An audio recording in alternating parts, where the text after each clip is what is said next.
अस्सलाम वालेकुम, welcome to Learners Academy. This is Zada Bashir और आज जो हम टॉपिक डिस्कस करेंगे वो है मेथड्स ऑफ न्यूरोलॉजिकल असेसमेंट। तो बेसिकली न्यूरोलॉजिकल असेसमेंट के through brain damage, brain injury या डिफरेंट न्यूरोलॉजिकल इलनेसेस को असेस किया जाता है।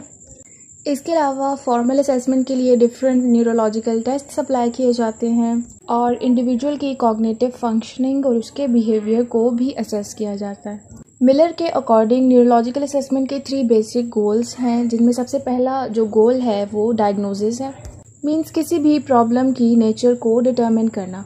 सेकंड जो गोल है वो है ब्रेन इंजरीज़ की जो नेचर है उसको अंडरस्टैंड करना और उसकी वजह से जो कॉग्निटिव प्रॉब्लम्स डेवलप हो रहे हैं इंडिविजुअल में उनको भी अंडरस्टैंड करना।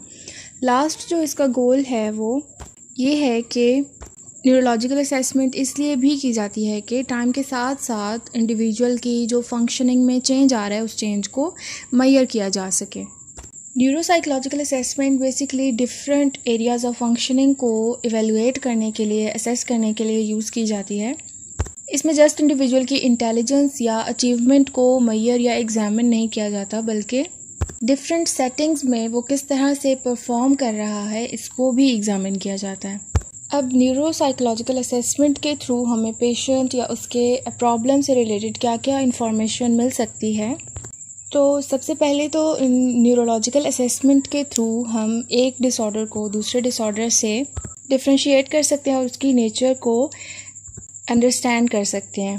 इसके अलावा ड्यूरिंग असेसमेंट जो डायग्नोस्टिक रेफरल क्वेश्चंस यूज़ किए जाते हैं उनके थ्रू हेल्प हो जाती है कि हम न्यूरोलॉजिकल और साइकियाट्रिक डिसऑर्डर्स को डिफ्रेंशिएट कर सकें और अगर इंडिविजुअल की स्ट्रेंथ्स और वीकनेसेस पता चल जाएं तो उसके बिहेवियर को इंटरप्रेट करना और उसके लिए ट्रीटमेंट प्लान बनाना इजी होता है। इसके अलावा इंडिविजुअल की जो एक रिटन रिपोर्ट बनाई जाती है वो आफ्टर असेसमेंट उसके केयर टेकर्स के साथ शेयर भी की जा सकती है।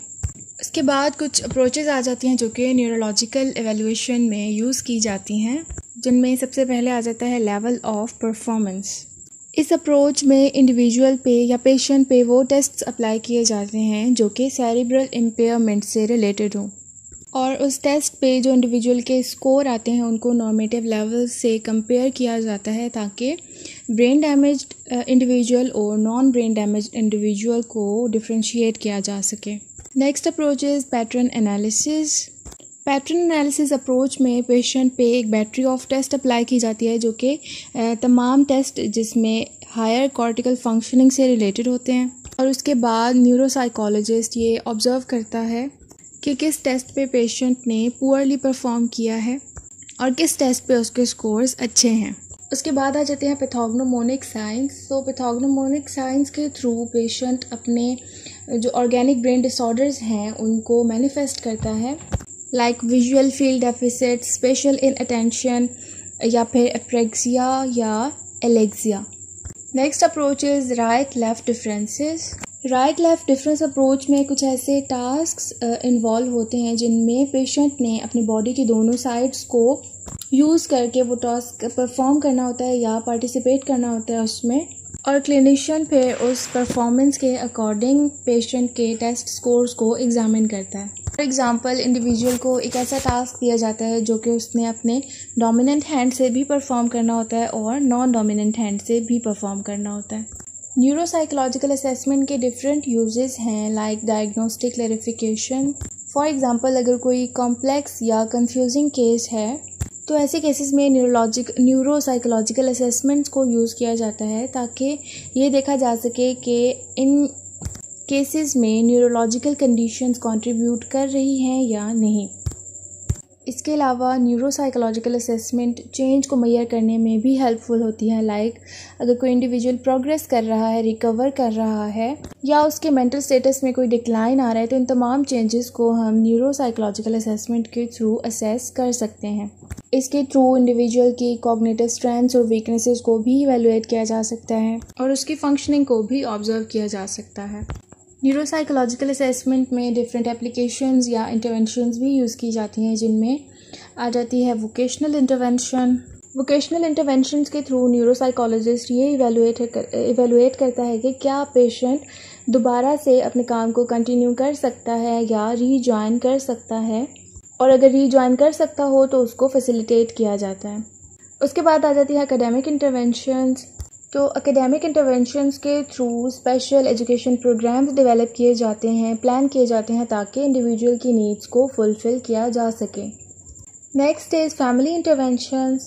सो फैमिली इंटरवेंशन के थ्रू न्यूरोसाइकोलॉजिस्ट पेशेंट के फैमिली मेम्बर्स को एजुकेट करते हैं कि किस तरह से उन्होंने पेशेंट के साथ अपने रिलेशनशिप को चेंज करना है और एकोमोडेट करना है।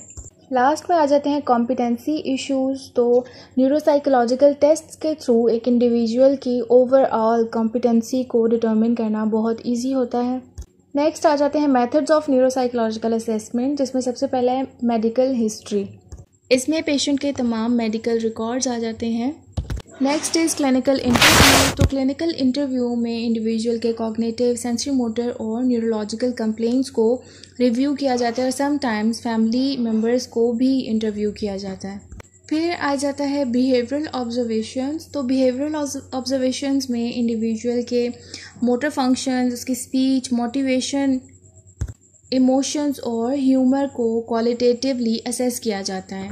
लास्ट में आ जाते हैं साइकोमेट्रिक टेस्ट, जो कि पेपर पेंसिल टेस्ट होते हैं और इनके थ्रू इंडिविजुअल की स्किल्स को मेजर किया जाता है।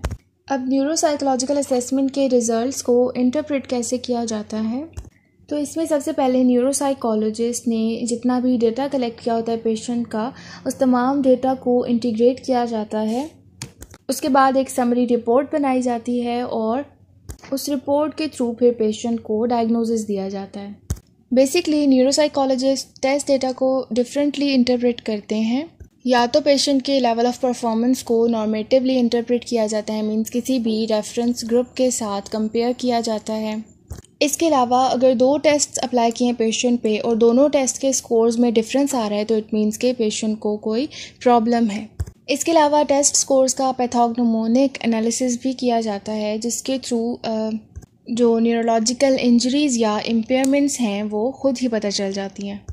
न्यूरोसाइकोलॉजिकल असेसमेंट में इंडिविजुअल की कॉग्निटिव फंक्शनिंग को असेस करने के लिए भी डिफरेंट टेस्ट अप्लाई किए जाते हैं। लाइक इंडिविजुअल की इंटेलेक्चुअल फंक्शनिंग को असेस करने के लिए न्यूरोसाइकोलॉजिस्ट मोस्टली वेज 3 को यूज़ करते हैं, that is Wechsler adult intelligence scale. इसके अलावा इसमें एब्स्ट्रैक्ट रीजनिंग को भी असेस किया जाता है। फॉर एग्ज़ाम्पल जो स्किज़ोफ्रेनिया के पेशेंट्स होते हैं वो कॉग्निटिवली इम्पेयर्ड होते हैं और उनके लिए एब्स्ट्रैक्ट मैनर में सोचना मुश्किल होता है, तो ऐसे पेशेंट्स की एब्स्ट्रैक्ट रीजनिंग को असेस करने के लिए वेज 3 का जो सिमिलैरिटी सबसेट है वो सबसेट यूज़ किया जाता है, जिसमें पेशेंट ने डिस्क्राइब करना होता है कि किस तरह से दोनों ऑब्जेक्ट्स सिमिलर हैं। इसके अलावा ब्रेन इंजरीज़ की वजह से अक्सर मेमोरी लॉस भी हो जाता है, तो इस तरह के मेमोरी लॉस को असेस करने के लिए वेशलर ने 1945 में वेशलर मेमोरी स्केल डेवलप किया था और रिसेंटली वेशलर मेमोरी स्केल को रिवाइज करके इसका 3rd वर्जन डेवलप किया गया है, that is Wechsler memory scale 3। Next आ जाते हैं विजुअल परसेप्चुअल प्रोसेसिंग। तो इंडिविजुअल की विजुअल परसेप्चुअल प्रोसेसिंग को असेस करने के लिए भी वेज 3 के सब टेस्ट को यूज़ किया जाता है, लाइक ब्लॉक डिज़ाइन सब टेस्ट। इसके अलावा रे ऑस्टेरिथ कम्प्लेक्स फिगर टेस्ट को भी यूज़ किया जाता है। लास्ट में आ जाता है लैंग्वेज फंक्शनिंग। तो ब्रेन इंजरी और ट्रॉमा की वजह से इंडिविजुअल की लैंग्वेज प्रोडक्शन और लैंग्वेज कॉम्प्रिहेंशन दोनों अफेक्ट होती हैं।